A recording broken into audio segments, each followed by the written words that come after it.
हम अध्ययन करेंगे आज चक्रवातों का, यानी कि हमारा जो विश्व का भूगोल है, विश्व भूगोल को हम बिल्कुल बारीकी से पढ़ेंगे। यानी कि ये हमारा सिलेबस में जुड़ा हुआ पूरा नया टॉपिक है, इसलिए हम इसके एक भी क्वेश्चन नहीं छोड़ेंगे। आपका जब ये टॉपिक हो जाएंगे विश्व भूगोल के, तब हम इसमें ही आपके एक टेस्ट लेंगे। आपके उस टेस्ट के माध्यम से जो प्रश्न आपको समझ में नहीं आए वो आपको समझ में आ जाएंगे। हमारे अक्षांश और देशांतर हो गए, पृथ्वी की गतियां हो गई, पृथ्वी की गतियां और सूर्य और चंद्रग्रहण, ये दो चीज़ें हैं। जो दो चीज़ें चंद्रग्रहण और पृथ्वी की गतियां, ये दोनों आपस में जुड़े हुए हैं। तो इसमें से जो ज्वार भाटा है, उस ज्वार भाटे को थोड़ा बहुत देख लेंगे। वैसे आपके सिलेबस में नहीं है ज्वार भाटा, लेकिन हो सकता है कि आपको क्वेश्चन दे दे, इसलिए थोड़ा बहुत इसमें जब सूर्य और चंद्रग्रहण पढ़ेंगे तब उसमें देख लेंगे। वायुदाब और पवने हो गए, पवनों का आपको एक लिस्ट दे दूंगा मैं आपको, जिसमें आपकी पूरी क्लियर हो जाएगी। आज जब सबसे महत्वपूर्ण टॉपिक पढ़ेंगे चक्रवात, प्रति चक्रवात। चक्रवात और प्रति चक्रवात को समझना कि चक्रवात और प्रति चक्रवात क्या होते हैं, ठीक है। आज आपको समझाने की कोशिश करूंगा, आप समझना, बस केवल आपको समझना है, अपने आप आपको सब याद हो जाएगा। देखो, हमारे पृथ्वी पर क्या होता है कि पृथ्वी पर हमारे 3 तरह की स्थायी पवनें हैं। कितनी तरह की? 3 तरह की।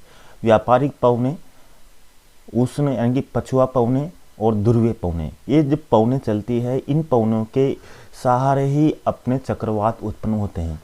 यानी कि इन चक्रवातों की उत्पत्ति मुख्य रूप से जो अपनी जो स्थायी पवन है, स्थायी पवन के क्षेत्रों में ही चक्रवात प्रति चक्रवातों की उत्पत्ति होती है। चक्रवात और प्रति चक्रवात को द्वितीय परिसंचरण की संज्ञा भी दी जाती है। यानी कि वायुमंडल में 2 संचरण होते हैं, प्रथम संचरण और द्वितीय संचरण। तो द्वितीय संचरण यानी कि वायुमंडल का द्वितीय संचरण किसे कहा जाता है? तो चक्रवात को कहा जाता है। आप इसको समझना कि जो चक्रवात है, चक्रवात हमेशा ध्यान रखना कि ये उच्च वायुदाब से निम्न वायुदाब की तरफ चलते हैं। यानी कि चक्रवातों की उत्पत्ति हमेशा जो केंद्र में जो निम्न वायुदाब होता है, उस निम्न वायुदाब की तरफ जब उच्च वायुदाब से हवाएं चलती है, तब इनकी उत्पत्ति होती है। और इनको आप देखना किस तरह से समझोगे, आपको समझना किस तरह से है, बिल्कुल आसान है, बिल्कुल इजी है। चक्रवात प्रति चक्रवात समझना, आपके कौन सा भी क्वेश्चन आए आप इसमें से आराम से कर सकते हैं। देखिए, आपको मैं एक चित्र के माध्यम से बताता हूँ, आप समझना। अपने पृथ्वी पर कुल मिलाकर आपको पता है कि 3 स्थायी पवनें हैं। पहली जो पवन चलती है ये भूमध्य रेखा के निम्न वायुदाब से चलती है। यानी कि आपके 3 पवन हैं। आप इसको आराम से समझना, बिल्कुल इजी है समझना। एक बार समझ जाओगे तो आपके पूरे क्लियर हो जाएगा। देखिए, आपके 3 हवाएं चलती है, यानी कि पृथ्वी पर 3 तरह की स्थायी पवनें हैं। देखिए, आपके यहाँ से कर्क रेखा, इधर मकर रेखा, इधर कर्क रेखा, इधर आर्कटिक रेखा, इधर अंटार्कटिका रेखा, इधर ये ध्रुवीय क्षेत्र, और इधर भी दक्षिण ध्रुवीय क्षेत्र। आप इसको और भी कह सकते हैं, भूमध्य रेखा के निम्न वायुदाब, या उपोष्ण उच्च दाब, या उपध्रुवीय निम्न दाब, इधर ध्रुवीय उच्च दाब। इस तरह से भी आप देख सकते हैं दोनों गोलार्धों में। लेकिन आप समझना, आप इस कर्क रेखा से, आपको पता है कि कर्क रेखा से आपकी हवाएं चलती है इस तरफ, ठीक है, ये वाली इधर, ये कर्क रेखा से भूमध्य रेखा की तरफ जो हवा चलती है। इसी तरह मकर रेखा से भूमध्य रेखा की तरफ जो हवाएं चलती है, इनको क्या कहते हैं? इनको व्यापारिक हवाएं कहते हैं, ठीक है। इसी तरह उल्टी दिशा में कर्क रेखा से आर्कटिक क्षेत्र की तरफ जो हवाएं चलती है, इसी तरह मकर रेखा से अंटार्कटिका की तरफ जो हवाएं चलती है, इनको पछुआ पवन कहते हैं, ठीक है। इसी तरह आपके ध्रुवीय क्षेत्र से जो हवाएं चलती है आर्कटिक क्षेत्र की तरफ, और आपके इधर भी ध्रुवीय क्षेत्र से अंटार्कटिका की तरफ जो हवाएं चलती है, उनको ध्रुवीय हवाएं कहते हैं। समझ में आएगा? तो इन्हीं हवाओं के सहारे मुख्य रूप से चक्रवातों की उत्पत्ति होती है। कैसे? आपके चक्रवात मुख्य रूप से 2 तरह के चक्रवात होते हैं। समझना, कितने तरह के? 2 तरह के चक्रवात होते हैं। कौन कौन से? एक चक्रवात होता है आपके शीतोष्ण चक्रवात, और एक होता है आपके उष्ण चक्रवात। 2 तरह के चक्रवात होते हैं। चक्रवातों की उत्पत्ति आपको देखना है कि चक्रवातों की उत्पत्ति हमेशा कहाँ होती है। जैसे मान लीजिए आपके ये निम्न वायुदाब है, आपको पता है कि हवा हमेशा उच्च वायुदाब से निम्न वायुदाब की तरफ चलती है, तो ये निम्न वायुदाब है और चारों ओर उच्च वायुदाब है, चारों ओर इसके उच्च वायुदाब है। तो इस उच्च वायुदाब से निम्न वायुदाब की तरफ जो हवाएं चलती है उनको ही चक्रवात कहते हैं। जैसे मैंने बताया था आपके यहाँ पर ये निम्न वायुदाब है, ये वाला क्षेत्र आपके निम्न वायुदाब है, ठीक है, ये निम्न वायुदाब। और यहाँ पर भी भूमध्य रेखा के क्षेत्र में भी निम्न वायुदाब है, ये निम्न वायुदाब। समझ रहे हो आप, ये दो क्षेत्र आपके निम्न वायुदाब के क्षेत्र है, ये दोनों क्षेत्र। ये आप इधर भी मान सकते हो, इधर भी निम्न वायुदाब है, ये निम्न वायुदाब, ठीक है। ये क्षेत्र मैंने बता दिया आपके निम्न वायुदाब है। अब देखना आप, आपकी जो कर्क रेखा से जो हवाएं चलती है, पीछे पछुआ हवाएं या इधर व्यापारिक हवाएं, इधर भी आपके व्यापारिक हवाएं, इधर पछुआ हवाएं, ये कर्क रेखा और मकर रेखा से जो दोनों तरफ हवाएं चलती है, ये हमेशा कौन सी हवाएं होती है? गर्म हवाएं होती है, यानी कि गर्म हवाएं होती है। मकर रेखा और कर्क रेखा से चलने वाली हवाएं गर्म हवाएं होती है। लेकिन जो ध्रुवों से जो हवा चलती है वो ठंडी हवा होती है, क्योंकि ध्रुवों पर ठंड होती है, यानी कि बर्फ बर्फ जमी रहती है, तो ध्रुवों से जो हवा चलती है वो ठंडी हवा होती है दोनों तरफ, ठीक है। अब आप इसको ये समझना कि जो शीतोष्ण चक्रवात की उत्पत्ति किस तरह से होती है। देखिए, आपके जो निम्न वायुदाब है, ये वाला क्षेत्र आपके निम्न वायुदाब है। तब क्या होता है कि आपके ध्रुवों की जो ठंडी हवा इधर चलती है और कर्क रेखा से जो पछुआ हवाएं इधर चलती है, यानी कि आपके शीतोष्ण चक्रवातों की उत्पत्ति किस तरह से होती है? यानी कि दो प्रकार की, यानी कि ठंडी और गर्म, यानी कि ठंडी और गर्म हवाओं के मिलने से शीतोष्ण चक्रवात की उत्पत्ति होती है। ध्यान रखना, समझ गए? यानी कि गर्म, यानी कि दो विभिन्न प्रकार की, दो अलग अलग प्रकार की हवाओं के मिलने से, पवनों के मिलने से किसकी उत्पत्ति होती है? शीतोष्ण चक्रवात की उत्पत्ति होती है। ये आपको देखना है, ठीक है। कौन कौन सी? जैसे ध्रुवीय हवा और पछुआ हवा, दोनों हवाओं की मिलने से यहाँ पर एक चक्रवात की उत्पत्ति होती है, उसको बोलते हैं शीतोष्ण चक्रवात। क्या बोलते हैं? शीतोष्ण चक्रवात। जिसका कारण आपको ध्यान रखना है कि दो विभिन्न प्रकार की गुणों वाली हवाओं के, गुणों वाली हवाओं के मिलने से एक चीज का निर्माण होता है, जिसको बोलते हैं वातार्ग। क्या बोलते हैं? वातार्ग। वातार्ग की उत्पत्ति कैसे होती है? यानी कि दो असमान गुणों वाली हवाओं की मिलने से एक चीज की उत्पत्ति होती है, वातार्ग। देखो, यहाँ पर दो असमान हवाएं, ठंडी हवा और गर्म हवा, ये दो असमान हवाएं हैं, इनके मिलने से एक चीज का निर्माण होता है, वातार्ग, ठीक है। यानी कि आपको ध्यान रखना कि शीतोष्ण चक्रवातों की उत्पत्ति यहाँ पर होती है। इसी तरह आपकी इधर भी, यहाँ पर भी आपका मकर रेखा से इधर हवा चल रही है, ध्रुवीय हवा इधर चल रही है, इधर भी यहाँ पर भी शीतोष्ण चक्रवातों की उत्पत्ति होती है, ठीक है। तो इस तरह से आपको ध्यान रखना है कि शीतोष्ण चक्रवातों की उत्पत्ति वातार्ग क्षेत्र में होती है। दो अलग अलग वायुओं के मिलने से शीतोष्ण चक्रवातों की उत्पत्ति होती है। ये आपको समझ में आया। अब उष्ण चक्रवातों की उत्पत्ति कहाँ होती है? आप देखोगे उष्ण चक्रवातों की उत्पत्ति यहाँ पर होती है, भूमध्य रेखा के क्षेत्र में। अब आप देखोगे इसमें तो केवल आप देखोगे यहाँ तो केवल ओनली गर्म हवा ही आ रही है। कर्क रेखा से जो गर्म हवा आ रही है और मकर रेखा से गर्म हवा आ रही है, यानी कि यहाँ पर केवल एक ही हवा है, वो हवा है कौन सी है? गर्म हवा है। यानी कि यहाँ पर केवल एक ही हवा के कारण इस उष्ण चक्रवात का जन्म हो रहा है, न कि ठंडी हवा से। यानी कि उष्ण चक्रवातों में दो अलग अलग प्रकार की हवा नहीं होती, केवल एक ही प्रकार की पवन होती है, जिस कारण यहाँ पर वातार्ग नहीं बनते। उष्ण चक्रवातों में वातार्ग नहीं बनते, समझ रहे हो? यानी कि शीतोष्ण चक्रवातों की महत्वपूर्ण विशेषता होती है कि इसमें वातार्ग का निर्माण होता है, और उष्ण चक्रवात की विशेषता ये होती है कि इसमें वातार्ग की उत्पत्ति नहीं होती। समझ रहे हो आप? तो इस तरह से आपको समझना है, यानी कि स्थायी क्षेत्रों में शीतोष्ण और उष्ण चक्रवातों की उत्पत्ति होती है। दोनों की मतलब स्थायी पवनों में इन दोनों चक्रवातों की उत्पत्ति होती है। यानी कि स्थायी जो पवनें चलती है अपनी व्यापारिक, पछुआ पवन, ध्रुवीय पवन, इन क्षेत्रों में ही इसकी उत्पत्ति होती है, ठीक है। अब देखते हैं, आपकी पूछा जाएगा कि जो उष्ण चक्रवात है और शीतोष्ण चक्रवात है, इनकी दिशा क्या रहती है। जैसे आपको बताया था मैंने कि आपको जो चक्रवातों की जो दिशा आपसे पूछा जाएगा कि दिशा क्या होती है, यानी कि आपकी जो घड़ी चलती है वो घड़ी इस तरह से चलती है, आपकी इस तरह से, ठीक है। घड़ी आपके इस तरह से, घड़ी की सुइयाँ इस तरह से चलती है, घड़ी की सुइयाँ और अगर हम इसको उल्टा करें, अगर घड़ी की सुइयों को उल्टा करें तो इस तरह से उल्टी होती है घड़ी की सुइयां। अगर घड़ी की सुइयां इस तरह से चलने लग जाए तो इसको घड़ी के विपरीत कहेंगे, ठीक है। और इस तरह से चले तो इसको घड़ी के समान कहेंगे। तो आपके जो इस तरह से मैंने आपको देखा था, आपको बताया था मैंने कि जो आपके उत्तरी गोलार्ध है, आपके 0 डिग्री देशांतर है भूमध्य रेखा, और इधर ये है। तो आपके बताया था कि जब आपके, मैंने कहा था कि जब उत्तर दिशा में जाते हैं तो उत्तर यानी कि उत्तरी गोलार्ध में कोरियोलिस बल के कारण क्या होता है कि जो ये हवाएं चलती है तो ये अपनी दाएं ओर मुड़ जाती है। यानी कि ये हवा सीधी चल रही है, लेकिन ये हवा बिल्कुल सीधी नहीं चलती, ये हवाएं बिल्कुल इस तरह से मुड़ जाती है, इस तरह से मुड़ जाती है, ठीक है, इस तरह से मुड़ जाती है ये, ठीक है। यानी कि इस तरह से मुड़ जाती है ये हवा, समझ रहे हो। यानी कि हवा इस तरह से मुड़ जाती है।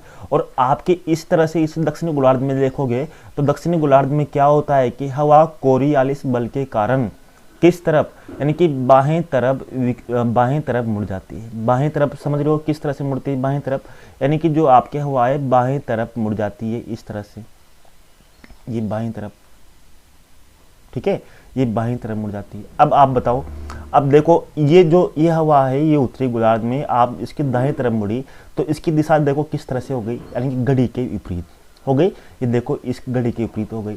और दक्षिणी गोलार्ध में जो हवा है वो इस तरफ बाएं तरफ मुड़ने से किस तरफ हो गई, ये घड़ी के समान हो गई।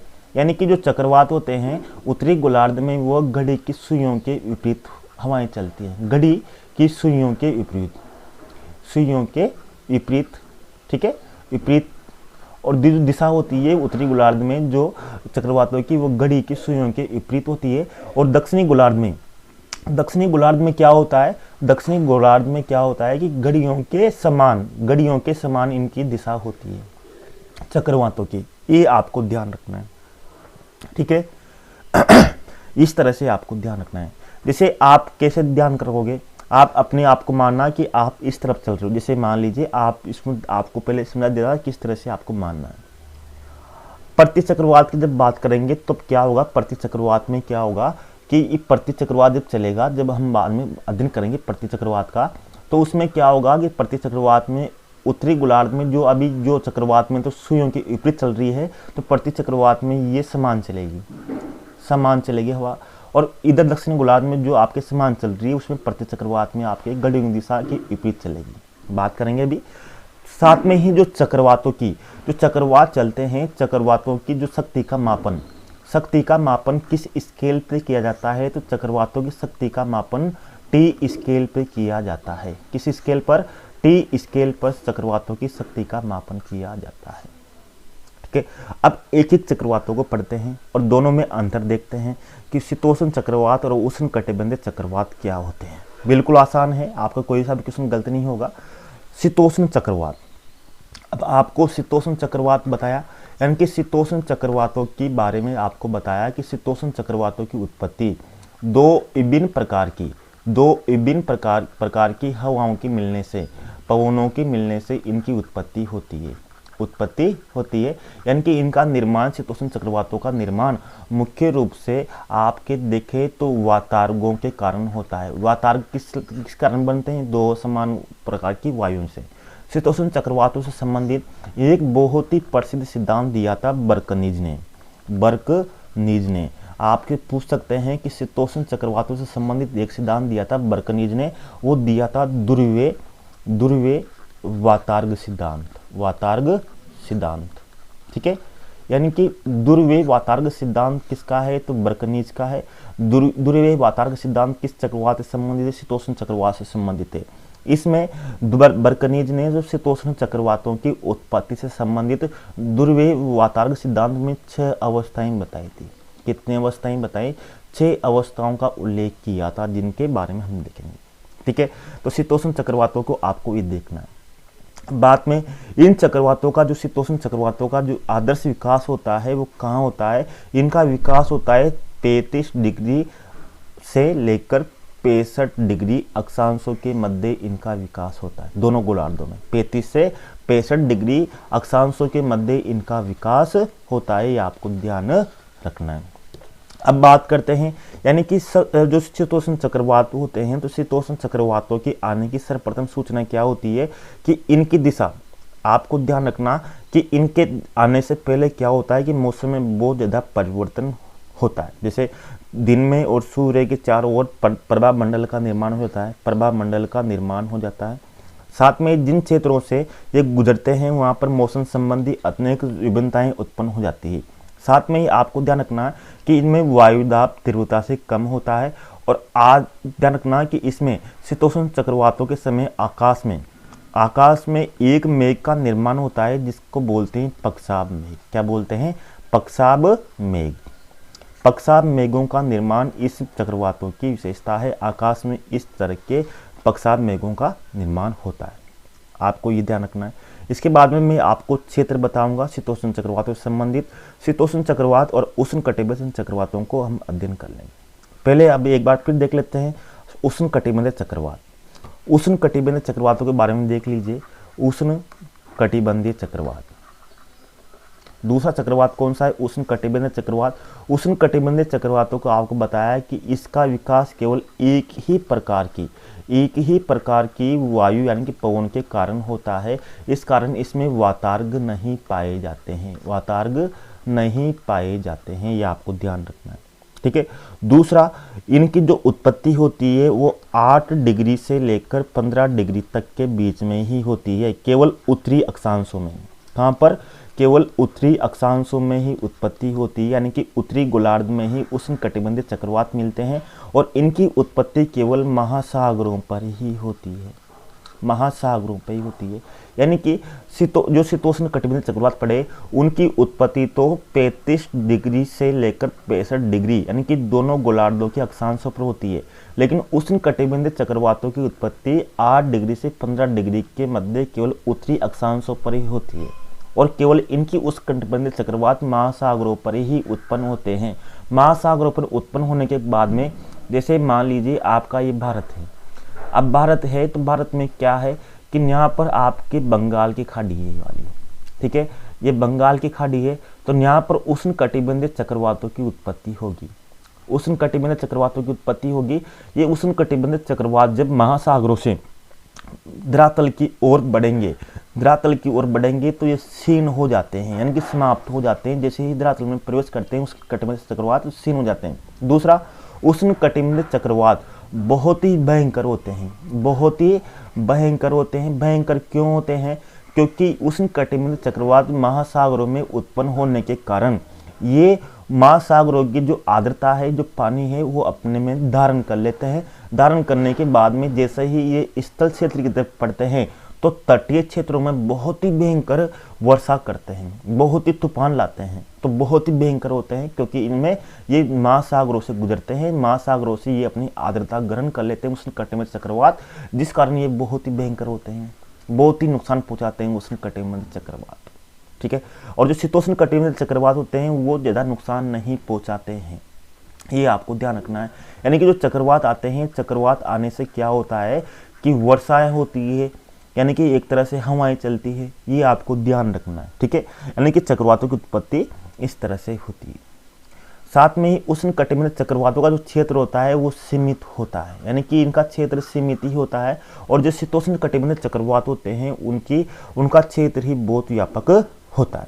अब जो आपने ये देखा होगा कि ये जो उष्णकटिबंधीय चक्रवात है ये अपनी ऊर्जा कहाँ से प्राप्त करते हैं? तो कपासी स्तरीय मेघों से ये अपनी ऊर्जा प्राप्त करते हैं चक्रवात, ठीक है।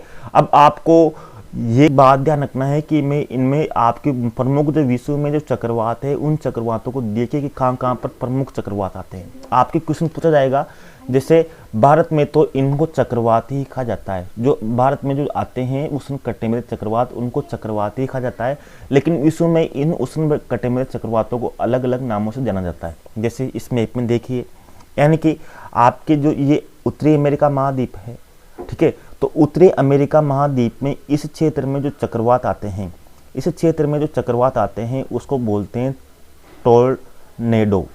टोर्नेडो, यानी कि आपके जो अमेरिका के पास में आने वाले चक्रवातों को टोर्नेडो कहते हैं। यहाँ पर कैरिबियन सागर है, यहाँ पर कैरिबियन सागर है। कैरिबियन सागर यानी कि ये पूरा का पूरा आपके अटलांटिक महासागर है, ये वाला पूरा भाग अटलांटिक महासागर है। और ये भारत है, इस भारत के नीचे वाला पूरा भूभाग आपके हिंद महासागर है। इधर आपके प्रशांत महासागर है और इधर भी आपके ये प्रशांत महासागर है, ठीक है। तो इस अटलांटिक महासागर में यहाँ पर एक चक्रवात आते हैं जिसको बोलते हैं हरिकेन। क्या बोलते हैं? हरिकेन।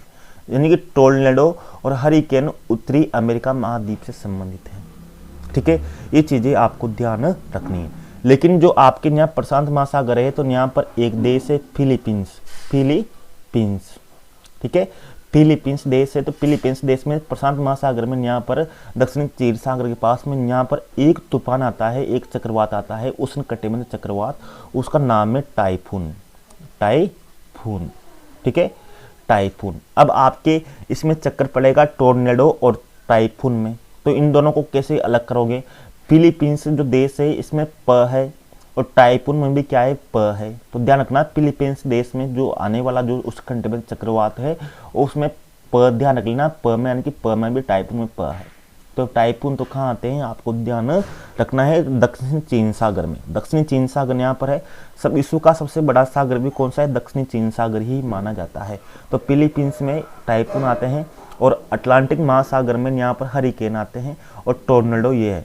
टोर्नेडो इनमें से सबसे भयंकर माना जाता है, सबसे खतरनाक चक्रवात माना जाता है। टोर्नेडो चक्रवात सबसे भयंकर माना जाता है। इसी तरह आपकी ये पश्चिमी ऑस्ट्रेलिया है, तो पश्चिमी ऑस्ट्रेलिया में भी यहाँ पर एक चक्रवात आता है महासागरों से, उसको बोलते हैं विली वाओ। यानी कि पश्चिमी ऑस्ट्रेलिया में आने वाले चक्रवातों को जो उनको नाम जाता है विली, ठीक है, विली। क्योंकि यहाँ पर आपको पता है कि ऑस्ट्रेलिया में एक मरुस्थल है, विक्टोरिया मरुस्थल, ठीक है। आपको बताया था कि हवा भी चलते हैं यहाँ पर बिलीजार्ड, ठीक है। तो विक्टोरिया मरुस्थल में वी है, तो विली में भी वी है। तो विली चक्रवात, उष्णकटिबंधीय चक्रवात कहाँ चलते हैं? तो आपके ऑस्ट्रेलिया में चलते हैं। ये आपको ध्यान रखना है।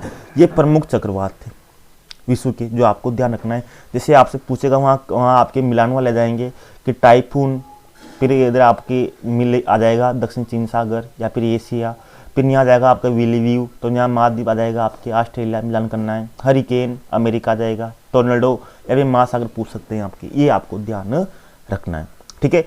और जो उष्णकटिबंधीय चक्रवात है आपको पता है, देखिए यहाँ पर आपके ये क्षेत्र है, इस क्षेत्र के बीच में ही आते हैं, इस क्षेत्र के बीच में, यानी कि उस मकर और कर्क रेखाओं के बीच में, मकर और कर्क रेखाओं के बीच में ही उष्णकटिबंधीय चक्रवात आते हैं।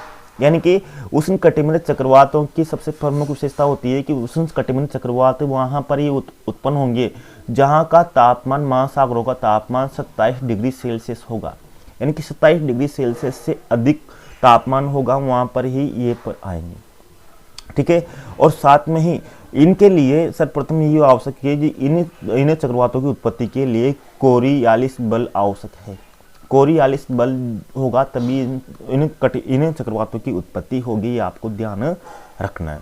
और साथ में ही आपको एक और क्वेश्चन और पूछा जाएगा कि इसमें आपके जो चक्रवात होते हैं, इन चक्रवातों में जो उष्णकटिबंधीय चक्रवात होते हैं जहाँ पर वो निम्न वायुदाब होता है, निम्न वायुदाब, इस निम्न वायुदाब की तरफ जब ये हवाएं चलती है, ये उच्च वायुदाब है, उच्च वायुदाब, तो उच्च वायुदाब से जब आपके इस निम्न वायुदाब की तरफ हवाएं चलती है तो इस निम्न वायुदाब को क्या कहते हैं? इसको चक्रवात की आंख कहते हैं, चक्रवात की आंख, ठीक है। ये आपको ध्यान रखना है, ठीक है। अब आपको इसमें से दोनों आपको ध्यान रख लेना है। साथ में जो उष्णकटिबंधीय चक्रवात है आपसे पूछा जाएगा कि ITCJ क्या है? यानी कि अंतरा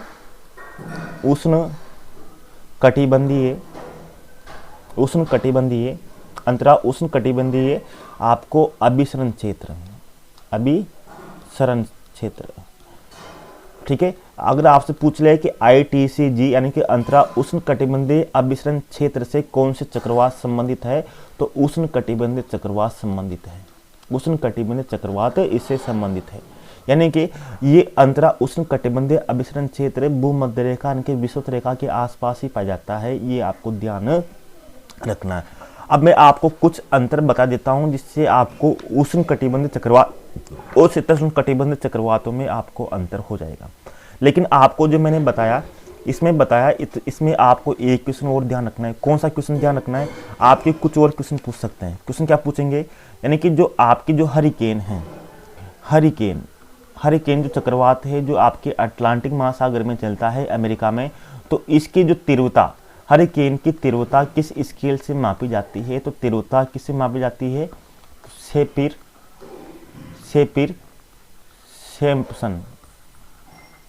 सेपिर-सेम्पसन स्केल से इसकी तीव्रता का मापन किया जाता है। यानी कि हरिकेन की तीव्रता का मापन सेपिर-सेम्पसन स्केल से मापा जाता है। इसी तरह आप क्या आएगा कि टी स्केल बताया था आपके, टी स्केल से किसकी तीव्रता का मापन किया जाता है? तो चक्रवातों की तीव्रता का मापन किया जाता है टी स्केल से। इसी तरह आप क्या जाएगा कि टोर्नेडो की तीव्रता का मापन किससे किया जाता है? तो टोर्नेडो की तीव्रता का मापन किया जाता है मुख्य रूप से फुजिटा स्केल से। ठीक है, ये आपको ध्यान रखना है। टी स्केल, सेपिर-सेम्पसन स्केल और फुजिटा स्केल। फुजिटा स्केल में टा है और टोर्नेडो में टा है, तो आपके फुजिटा स्केल आ जाए तो फुजिटा में टा देख लेना, टा से क्या बन जाएगा? आपके टोर्नेडो। चलो, टोर्नेडो कहाँ पर आते हैं आपको पता है, और टाइफून कहाँ पर आते हैं पता है आपको? टाइफून में प है तो प से ध्यान रखना। फिलीपींस देश कहाँ पर है? दक्षिणी चीन सागर में है। ठीक है, तो टोर्नेडो कहाँ पर आते हैं? उत्तरी अमेरिका में। ये आपको ध्यान रखना है। ठीक है, साथ में आपसे एक क्वेश्चन और पूछ सकते हैं कि फ्रंटल वर्षा क्या है? तो फ्रंटल वर्षा क्या किसे कहते हैं? यानी कि चक्रवातों के समय होने वाली वर्षा को क्या कहते हैं? फ्रंटल वर्षा कहते हैं। ये क्वेश्चन आपको ध्यान रखना है।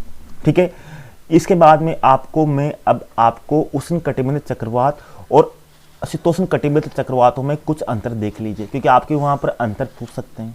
देखिए, यहाँ लिखता हूं मैं उष्णकटिबंधीय चक्रवात और यहाँ पर लिखता हूं मैं शीतोष्णकटिबंधीय चक्रवात। इनमें अंतर देखना, अंतर क्या क्या है? देखो, अंतर क्या क्या है देखना। अंतर ये है कि शीतोष्णकटिबंधीय चक्रवात केवल महासागरों पर ही विकसित होते हैं। ठीक है, और जो शीतोष्णकटिबंधीय चक्रवात है ये दोनों क्षेत्रों पर, स्थल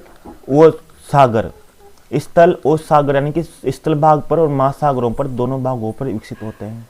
ठीक है, दूसरा यानी कि जो उष्णकटिबंधीय चक्रवात है इसमें जो समदाब रेखाएं हैं, समदाब रेखाओं की जो आकृति कैसी होती है? यानी कि गोलाकार होती है। समदाब रेखाओं की आकृति गोलाकार होती है। और शीतोष्णकटिबंधीय चक्रवातों में समदाब रेखाओं की आकृति कैसी होती है? वी आकार की। ठीक है, साथ में ही आपको ध्यान रखना है कि उष्णकटिबंधीय चक्रवात जो महासागरों पर होते हैं इनका वेग बहुत अधिक होता है। और जबकि इनका वेग आप मान सकते हो, यानी कि वेग 80 से 120 किलोमीटर प्रति घंटा होता है इनका वेग, इससे भी अधिक हो सकता है। और जो ये शीतोष्णकटिबंधीय चक्रवात है इनका वेग अधिक नहीं होता। ठीक है, और जो आपकी जो है उष्णकटिबंधीय चक्रवात एक कम क्षेत्र पर विकसित होते हैं, इनकी कम क्षेत्र होता है। और जो शीतोष्णकटिबंधीय चक्रवात है ये हजारों किलोमीटर क्षेत्र में विकसित होते हैं, इनका क्षेत्र व्यापक होता है। ठीक है, और इनकी दिशा, उष्णकटिबंधीय चक्रवातों की जो दिशा होती है वो दिशा किधर होती है? तो इनका पूर्व से पश्चिम इनकी दिशा होती है। ठीक है, और शीतोष्णकटिबंधीय चक्रवात सामान्यतः पश्चिम से पूर्व होते हैं इनकी दिशा। ठीक है, आप कैसे ध्यान रखोगे? उष्ण में ऊ है, क्या है? ऊ। उष्णकटिबंध में आगे क्या है? ऊ। और पूर्व में भी किसकी मात्रा है? ऊ। ऊ। दोनों में ऊ है, उष्ण में भी ऊ है। तो ध्यान रखना, उष्णकटिबंधीय चक्रवात ऊ से चालू होते हैं, कि पूर्व से चालू होते हैं, पूर्व से पश्चिम की ओर होते हैं, ठीक है। इसी तरह आपके जो ये उष्णकटिबंधीय चक्रवात है, उष्णकटिबंधीय चक्रवातों में वातार्ग अनुपस्थित होते हैं, यानी कि वातार्ग नहीं बनते, क्योंकि ये एक ही हवा से यानी कि एक ही पवन से उत्पन्न होते हैं। और जो शीतोष्ण कटिबंधीय चक्रवात है इसमें वातार्ग होते हैं, वातार्ग होते हैं। आपसे पूछ सकते हैं कि किन चक्रवातों की विशेषता वातार्ग यानी कि वातार्ग किन चक्रवातों की विशेषता है, तो शीतोष्ण कटिबंधीय चक्रवातों की विशेषता क्या है, वातार्ग से संबंधित इसकी विशेषता है। ठीक है, और आपके बात करते हैं कि जो आपकी जो उष्ण कटिबंधीय चक्रवात है, उष्ण कटिबंधीय चक्रवातों का विकास मुख्य रूप से 8 डिग्री से लेकर 20 डिग्री के अक्षांशों के मध्य होता है। और जो आपके शीतोष्ण कटिबंधीय चक्रवात है इनकी उत्पत्ति लगभग 35 डिग्री से लेकर 65 डिग्री के मध्य इनकी उत्पत्ति होती है, ये आपको ध्यान रखना है। और साथ में लास्ट में आप देख लेना कि लास्ट में आप ये भी देख सकते हो कि इनकी उत्पत्ति यानी कि उष्ण कटिबंधीय चक्रवातों की उत्पत्ति मुख्य रूप से आप देखना कि महासागरों के पश्चिमी भाग में उत्पन्न होते हैं, पश्चिमी भाग में। और जबकि शीतोष्ण कटिबंधीय चक्रवात ये महासागरों के पूर्वी भाग में उत्पन्न होते हैं, पूर्वी भाग में उत्पन्न होते हैं। ठीक है, अब आपको इतनी चीजें तो याद हो गई होगी। ठीक है, इतनी चीजें तो आपको ध्यान ही रखना है, यानी कि चक्रवात प्रति चक्रवात। अब फिर भी आपका कोई क्वेश्चन हो तो हमसे जरूर पूछेगा, आपके कोई समझ में नहीं आया हो तो आप वहां पर जरूर पूछेगा, फिर उसके क्वेश्चन बना देंगे आपके अलग अलग। ठीक है, अब आपके देखते हैं कि कौन कौन से आपकी चीजें आपको ध्यान रखनी है। अब पढ़ते हैं प्रति चक्रवात। प्रति चक्रवात क्या होता है, चक्रवात समझ में आ गया आपको।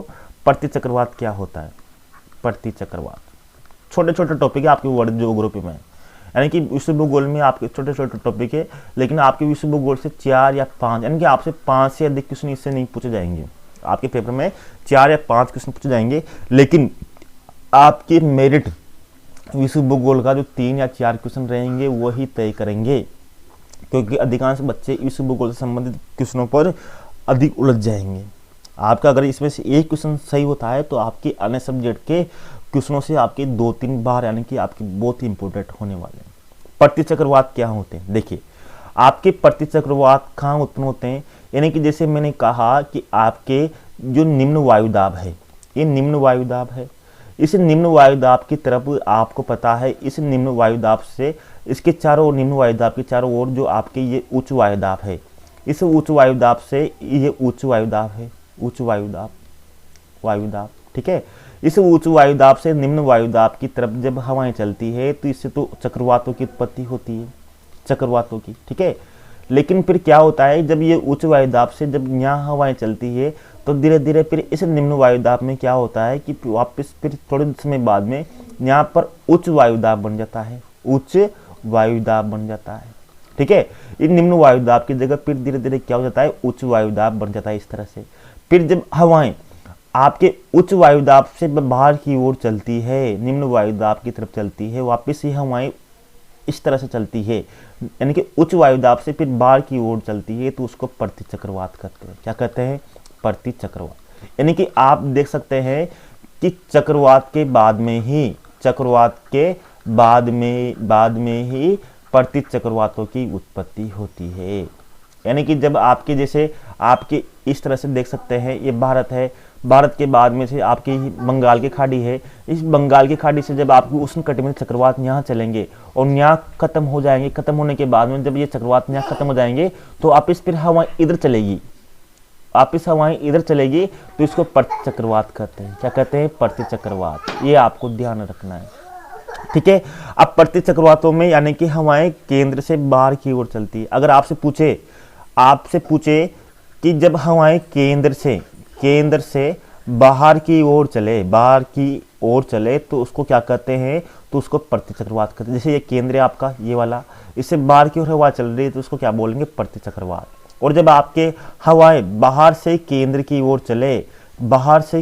ओर चले तो उसको क्या बोलते हैं, चक्रवात बोलते हैं। ये अंतर आपको ध्यान रखना है। ठीक है, अब आपके एक क्वेश्चन और आएगा कि चक्रवातों की दिशा क्या होती है। आपको मैंने बताया था, आपके दोनों गोलार्धों में मैंने बताया था कि जो चक्रवातों की दिशा होती है, उत्तरी गोलार्ध में आपको बताया था कि इस तरह से घूम जाती है, इस तरह से मुड़ जाती है, तो गुड़ी की दिशा के विपरीत होती है उत्तरी गोलार्ध में चक्रवातों की, और दक्षिणी गोलार्ध में अनुकूल होती है, गड़ी की दिशा के अनुकूल। ठीक है, लेकिन जो चक्रवात प्रति चक्रवात होते हैं, प्रति चक्रवात वापस वहां चलते हैं, तो ध्यान रखना, प्रति चक्रवात उत्तरी गोलार्ध में प्रति चक्रवातों की जो दिशा होती है वो घड़ियों की सुई की दिशा के अनुकूल होती है, दिशा के अनुकूल होती है, इस तरह से होती है, ठीक है, ये इस तरह से। और दक्षिणी गोलार्ध में विपरीत होती है, ये आपको ध्यान रखना है, प्रतिचक्रवात, यानी कि उल्टा कर लेना है इसका। इसके बाद में प्रतिचक्रवात से संबंधित आपको एक क्वेश्चन हो रहेगा कि प्रतिचक्रवात शब्द का प्रयोग, प्रतिचक्रवात शब्द का प्रयोग सर्वप्रथम किसने किया, ठीक है। तो आपको ध्यान रखना है प्रतिचक्रवात का प्रयोग सर्वप्रथम किसने किया था, फ्रांसीसी गाल्टन ने सर्वप्रथम प्रतिचक्रवात का प्रयोग किया था, ये आपको ध्यान रखना है। बाकी इसके बारे में और ज़्यादा कुछ नहीं है, प्रतिचक्रवात के बारे में क्या क्या पढ़ना है, यानी कि बस आपको ध्यान रखना है कि प्रतिचक्रवात जहाँ चलता है, यानी कि जहाँ चलता है वहाँ का मौसम बिल्कुल शांत होता है। प्रतिचक्रवात जहाँ चलता है वहाँ का मौसम शांत होता है, कोई वर्षा नहीं होती है, वर्षा भी नहीं होती है, आपको ध्यान रखना है। हवाएं केवल मंद गति से चलती है, ठीक है, मंद गति से चलती है, यानी कि कभी कभी थोड़ी बहुत तेज हवा चलती है, लेकिन मौसम साफ होता है। और साथ में आपको ध्यान रखना है कि जो प्रतिचक्रवात है, प्रतिचक्रवात बहुत विशाल क्षेत्र पर होते हैं, यानी कि आप मान सकते हो इनकी जो क्षेत्र होता है 5000 से लेकर 6000 तक, यानी प्रतिचक्रवात चक्रवातों की तुलना में बहुत बड़े होते हैं। और इनमें प्रतिचक्रवातों में मौसम बिल्कुल साफ होता है, जहाँ पर प्रतिचक्रवात चलते हैं वहाँ किसी प्रकार की मौसम संबंधी घटनाएं नहीं होती है, ये आपको ध्यान रखना है। हवाओं की गति लगभग 30 किलोमीटर से 50 किलोमीटर के मध्य ही होती है, ये इसमें ज़्यादा और आपके कुछ नहीं है, प्रतिचक्रवातों में आपके जिसमें ज़्यादा कुछ दे नहीं रखा, ठीक है। प्रतिचक्रवात अलग अलग प्रकार के हो सकते हैं, आपके पूछ सकते हैं प्रतिचक्रवात कितने अलग अलग हो सकते हैं, जैसे आपके शीत चक्र प्रतिचक्रवात हो सकते हैं, शीत प्रतिचक्रवात, ये आपके पे गर्म प्रतिचक्रवात हो सकते हैं, गर्म प्रतिचक्रवात, ठीक है। शीत चक्रवात जहाँ पर शीत ऋतु में उत्पन्न होने वाले, गर्म प्रतिचक्रवात जहाँ पर गर्म ऋतु में चलने वाले, या यांत्रिक प्रतिचक्रवात, या फिर आप बोल सकते तापीय प्रतिचक्रवात। इस तरह से आपको समझ में आ गया होगा कि प्रतिचक्रवात और चक्रवात क्या होते हैं, ये आपको ध्यान रखना है, ठीक है। आपको ये टॉपिक समझ में आ गया होगा कि चक्रवात प्रतिचक्रवात क्या होते हैं, किस तरह से इनका उत्पन्न होता है, देख लीजिए एक बार। यानी कि आपके वापस देखते हैं, चक्रवात 2 प्रकार के होते हैं, उष्णकटिबंधीय चक्रवात, शीतोष्णकटिबंधीय चक्रवात, ठीक है। उष्णकटिबंधीय चक्रवात आपको मैंने बताया था कि इनके बीच में ही उत्पन्न होते हैं यहाँ पर, ठीक है। और आपकी जो शीतोष्णकटिबंधीय चक्रवात है वो आपके यहाँ पर उत्पन्न होते हैं, यानी कि इधर की हवा शीत हवा और गर्म हवा, ये दोनों को मिलने से शीतोष्ण चक्रवातों की उत्पत्ति होती है। ये इसमें आप देख लेना बिल्कुल आसानी से, और कोई विशेष बात नहीं है चक्रवातों प्रतिचक्रवातों के बारे में। तो आज के लिए इतना ही, हम फिर नया टॉपिक चालू करेंगे, यानी कि आज आपके 2 वीडियो डाल देंगे, 2 वीडियो डालने से आपको इसके बारे में अच्छे से याद हो जाएगा। अब अगला जो टॉपिक रहेगा हमारा मुख्य रूप से वो रहेगा सूर्य और चंद्रग्रहण, सूर्य व चंद्रग्रहण, बिल्कुल छोटे छोटे टॉपिक है आपके। सूर्य व चंद्रग्रहण क्या होता है इसको समझना, सूर्य व चंद्रग्रहण क्या होता है, किस तरह से होता है, यानी कि आपकी 2 चीज़ें होती है, एक तो होती है अमावस्या, एक होती है आपकी पूर्णिमा। इन अमावस्या और पूर्णिमा के संदर्भ में हम सूर्य व चंद्रग्रहण को देखेंगे। सूर्य व चंद्रग्रहण से क्या क्या चीज़ें होती है, किन किन चीज़ों पर प्रभाव पड़ता है, जैसे सूर्य चंद्रग्रहण से ज्वार भाटा भी आता है, तो ज्वार भाटा को थोड़ा बहुत समझेंगे, क्योंकि आपके क्वेश्चन पूछ सकते हैं ज्वार भाटा क्या होता है, ठीक है। और सूर्य चंद्रग्रहण के बाद में ही फिर पृथ्वी के मुख्य जलवायु कटिबंध आएंगे, तो मुख्य जलवायु कटिबंध के बारे में हम पढ़ेंगे कि मुख्य जलवायु कटिबंध क्या होते हैं। आपके जो आपके मैंने बताया था कटिबंध, वो आपके उष्ण कटिबंध, शीतोष्ण कटिबंध, ध्रुवीय कटिबंध, उनसे उनकी तुलना में ये अलग है। इनमें क्या पढ़ना है पृथ्वी के मुख्य जलवायु कटिबंध में, और मैं आपको बताऊंगा। फिर जैव मंडल पर्यावरण समस्याएं, यानी कि हम इनको आज विस्तार से देख लेंगे। उम्मीद है कि आपको अच्छा लगा होगा, समझ में आया होगा। अगर समझ नहीं आया हो तो आप जरूर बताइए, फिर दोबारा इसको देख लेंगे। नमस्कार, धन्यवाद।